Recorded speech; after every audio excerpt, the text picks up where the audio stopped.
this is Earth. It's very geometric.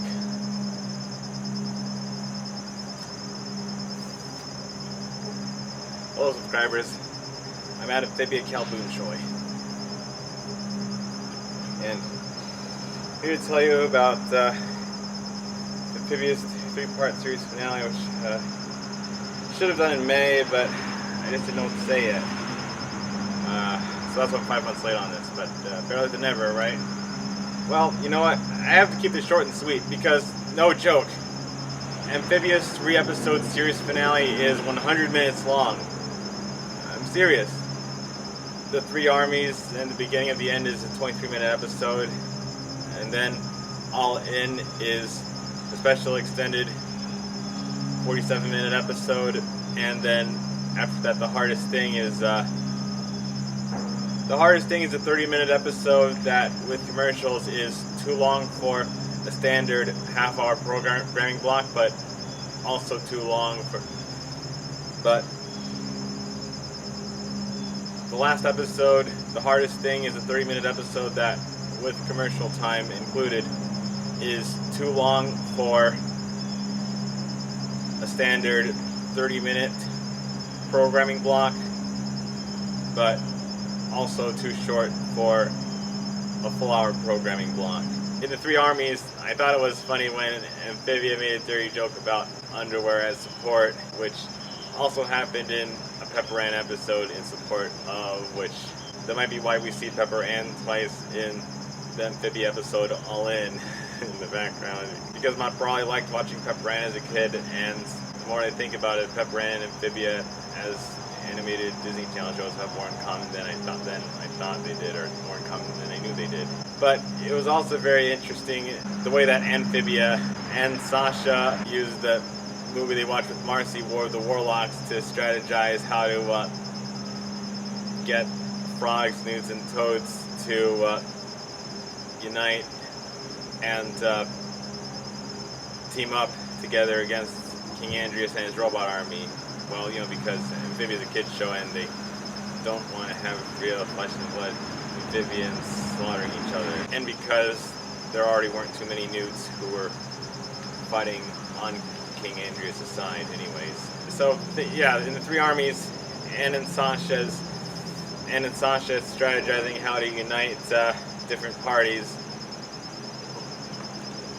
using their movie War of the Warlocks as an example was also an interesting, surprising way to segue into the Sasha and Anne watching that movie with Marcy from the beginning of the end, which helped them realize that, you know, maybe if they were better friends to Marcy and cared more about what she wanted to do with them, then she wouldn't have trapped them with her and Amphibia. Whoa! Spoiler alert! Sorry. It's just such a good movie and I get carried away. Marmar, I'm joking. I don't actually care. And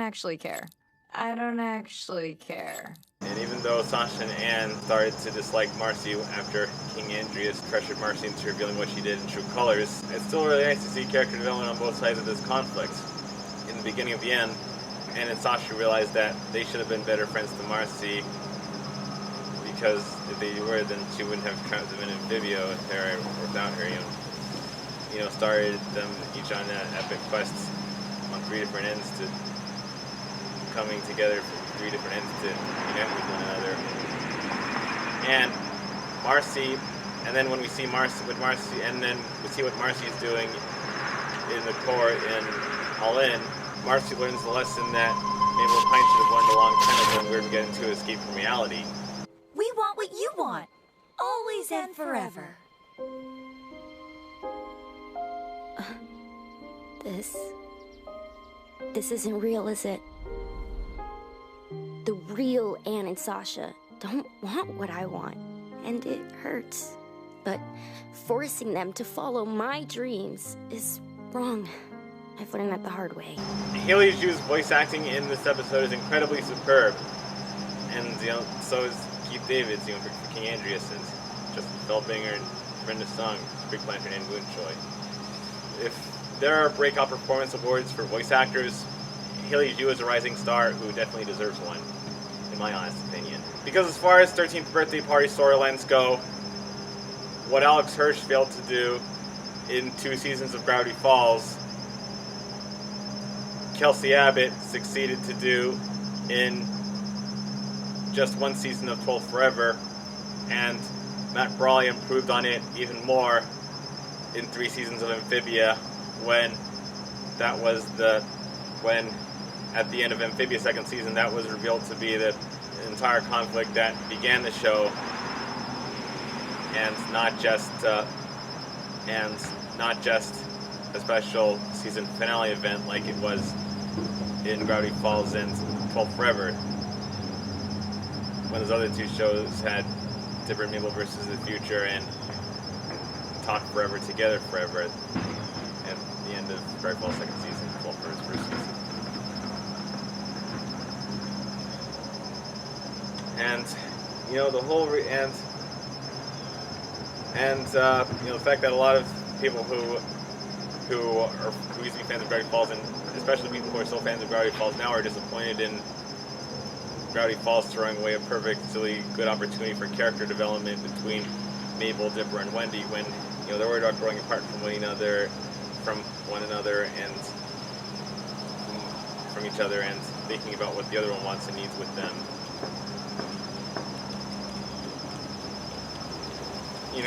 Because Mabel didn't want Dipper to join Ford, to leave her for an apprenticeship with Ford, and Dipper also should have thought about if it's really a good idea to leave his family in California to continue doing things and going on adventures with Ford in Oregon, which is also something that we're going to get in part 2 could have touched on it a bit more. It's the whole reason why I think Gravity Falls could definitely use, even if it doesn't need it, Gravity Falls could absolutely, for sure, use a 3rd season where we see Mabel and Dipper again with their family in Piedmont, California, because to follow Starfish, Most Evils, and Amphibia's examples when they had a 3rd season with Star, Butterfly, and Boonchoy reuniting with their family in their home world. But back to the subject of Amphibia. In All In, I really liked how Anne Boonchoy's parents. I liked how positive All In was when Anne Boonchoy's parents talked Mr. X into joining their side, and when Sprig Planter borrowed Mr. X's glasses to read Leaf Planter's letter, he was also able to get King Andreas to join their side, leaving his dad, King Aldrich, as the ultimate enemy for them to be in the hardest thing. And spoilers for All In, for all of you Amphibia fans who predicted throughout the entirety of Season 3, who predicted that Sasha Waybright would lose an eye, or that Anne Boonchoy would lose an arm, it happened, but to different characters. Captain Grime loses an arm when protecting Sasha from losing an eye like he already lost. And when Sasha Waybright cuts the cord to the brain of the Core's helmet, the Core loses its eye. All of its eyes. My connection, you fool! Do you have any idea what you've done? No!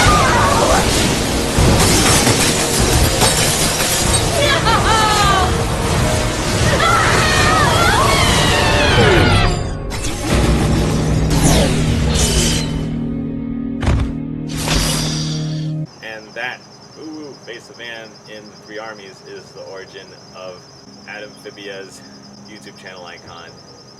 See?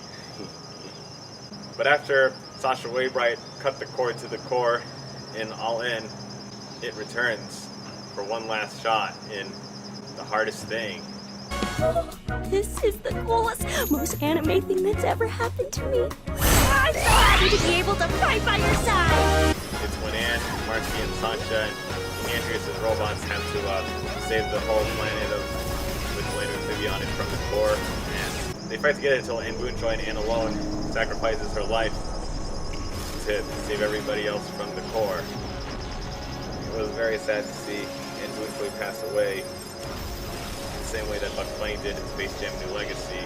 But at least this time, the hardest thing had a reasonable explanation for Anne Boontoy to return to life that doesn't cheapen the stakes of what came before. Unlike Bugs Bunny's case in Space Jam: New Legacy, where the glitch didn't kill him because I'm a toon, Doc! I can survive anything! So what's our next move, Anne? I mean, so much has happened. Do you think Marcy's... She's alive, Hop Pop. She's just gotta be.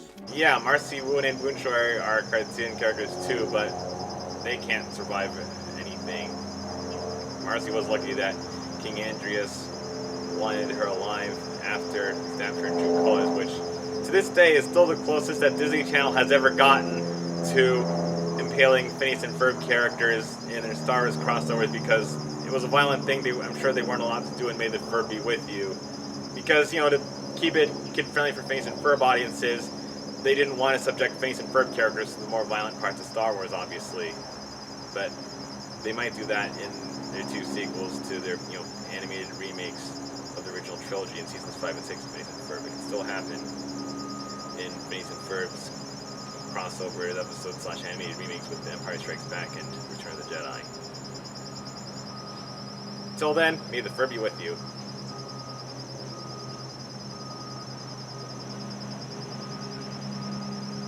But yeah, I'm actually going to perform a song about this next year. You know, this movie, No Big Deal. I thought it was really neat that I'm very proud of the hardest thing for finding a way to keep Marcy Wu and Anne Boonchoy alive. For literally, you know, the hardest thing to keeping Marcy Wu and Anne Boonchoy alive without cheapening the stakes of what came before when we all cried when they died. True colors and the hardest thing. And no, I don't think Marcy Wu and Boonchoy are zombies. I don't think that they're undead people who don't know they're dead and continue to walk the earth. They're just 2 formerly dead girls who are lucky to be alive again. You know, Marcy Wu, I mean, Haley Shu has already worked as a live actor in Development Bulldogs and some other live action films and television shows, but you know what? Amphibia was such a great show that deserves to be on par with Gravity Falls that, since Brenda Song, Amanda Layton, Anna Khan, and Haley Shu already have a name as live actors outside of Amphibia, their voice acting and the performance they gave in the material they were given to perform in Amphibia was so great that if you know the agents of Brenda Song, Amanda Layton, Anna Khan, or Haley Zhu, I think you absolutely should write lead roles for all 4 of those young Amphibia actresses to play. Or if you're not writing roles for them, just consider casting them for lead roles in live action films and television you are writing, where an actress in their age range would be appropriate for the part, especially if you don't have a specific skin color in mind, but you still want to be diverse and have a diverse lead actress. And as for Justin Feldbinger, you know, he's another rising star who's mainly known for voice acting, but since Melissa Villaseñor is mostly a voice actress who still made a name for herself in live acting through being a main cast member of seasons 42 through 47 of Saturday Night Live, if Justin Feldbinger wants to be more known as a live actor, then I'm sure Melissa Villaseñor, who has played many secondary characters in OK Kids Be Heroes and Allie in Amphibia. But I want to punch, not kick. Why do you think I'm called Punching Judy? I come from a family of punchers. Holy cow! Terry and Jan stole the camp's generator! She could always hook up Justin Feldbinger or other Amphibia voice actors and voice actresses younger than herself if they want to take on Saturday Night Live as a new acting venue. Because being a main cast member of Saturday Night Live, even if it's just for one season like Jerry Minor or Noelle Wells, is a great way to get known for more live action films and television shows and make it as a live actor in comedy, while also having the luxury of performing various different characters and doing many different character voices week to week when you're not already a known celebrity who's famous enough to be a guest performer or host of the week like Jenna Ortega has already been at when she's the same age as Justin Feldbinger.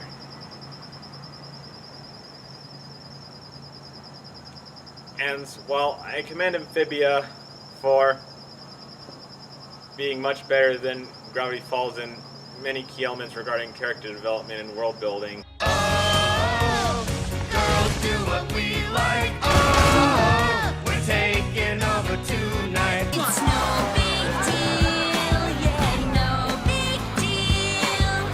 not say Mad Gravity Falls forever, because it is still the Disney Channel show where Matt Brawley got his start before he created Amphibia, and it also launched Michael Rianda's career as a writer and a voice actor before he made The Mitchells versus the Machines and played Aaron Mitchell, Katie Mitchell's younger brother. And Gravity Falls launched the career of Jeff Rowe, and Amphibia launched the career of Kyler Spears, who wrote Teenage Mutant Ninja Turtles Mutant Mayhem together and also voiced some minor parts in it. That's all I got to tell you about,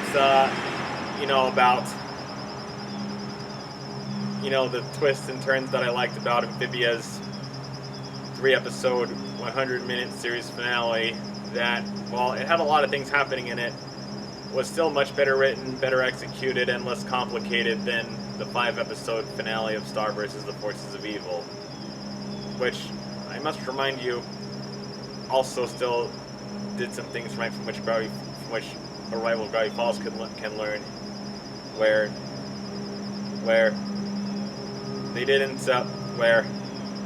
they stopped having Toffee be the main antagonist of the show after the beginning of season 3, but also didn't issue showing him again. But they also didn't issue out of showing him again entirely when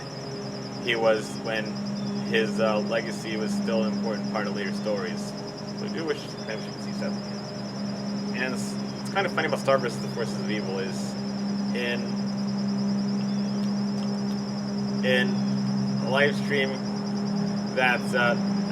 with the cast and Darren Effie talking about the show 3 years after it ended, from I think it was the Round Table or on the Round Table or Cartoon Hangover. One that came shortly after the other Amphibia live stream for when that show ended. Darren Effie herself believes that Star vs. the Forces of Evil shouldn't be over. She doesn't think Darren Effie believes that Star vs. the Forces of Evil isn't over for good, and that's why she left it hanging the way she did. It's nice to know that even though Disney Channel is done with Star vs. the Forces of Evil for now, Darren Effie is prepared in case Disney Channel, Disney Plus wants to revive the show, because at least Darren Effie is clever enough to play a long game where deep down inside, she isn't finished with Star vs. the Forces of Evil yet. And I, for one, am happy to be on her side about this, mainly because I want to help her and other Star vs. the Forces of Evil writers fix the finale and find a good use for Quasar Caterpillar to go back in time and show Star vs. the Forces of Evil why Toffee isn't entirely correct, and why we shouldn't suddenly start viewing him as a hero now, and he was stars in it when he was already Star and Marco's main enemy 3 seasons ago.